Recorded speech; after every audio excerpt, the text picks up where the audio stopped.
Good morning viewers. బంగారం ధరకి బ్రేకులు పడ్డాయి. గత 2 రోజులుగా పెరుగుతూ వచ్చిన పసిడి ధర ఈరోజు పడిపోయింది. బంగారం కొనుగోలు చేయాలని భావించే వారికి ఇది ఊరట కలిగించే అంశం. అంతర్జాతీయ మార్కెట్లో బంగారం తగ్గుదల నేపథ్యంలో దేశీయ మార్కెట్లోనూ పసిడి పడిపోయిందని బులియన్ మార్కెట్ నిపుణులు పేర్కొంటున్నారు.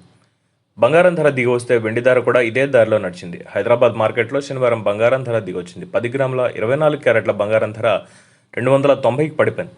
దీంతో 53,430కు క్షీణించింది. అదే సమయంలో 22 క్యారెట్ల బంగారం ధర కూడా 10 గ్రాములకు రూ.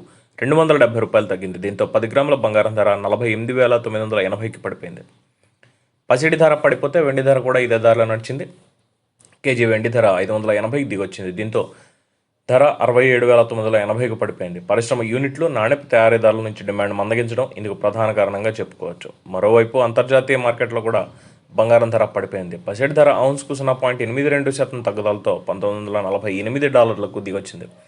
బంగారం ధర తగ్గితే వెండి ధర కూడా ఇదే దారిలో నడిచింది. వెండి ధర ఔన్స్కు 1.38% తగ్గుదలతో $26.91కు క్షీణించింది. ఇకపోతే పసిడి ధరపై ప్రభావితం చూపే అంశాలు చాలానే ఉన్నాయి. ద్రవ్యోల్బణం, గ్లోబల్ మార్కెట్, పసిడి ధరల్లో మార్పు, కేంద్ర బ్యాంకుల వద్ద ఉన్న బంగారం నిల్వలు, వడ్డీ రేట్లు, జ్యువెలరీ మార్కెట్, భౌగోళిక ఉద్రిక్తతలు, వాణిజ్య యుద్ధాలు వంటి పలు అంశాలు పసిడి ధరపై ప్రభావం చూపుతాయి.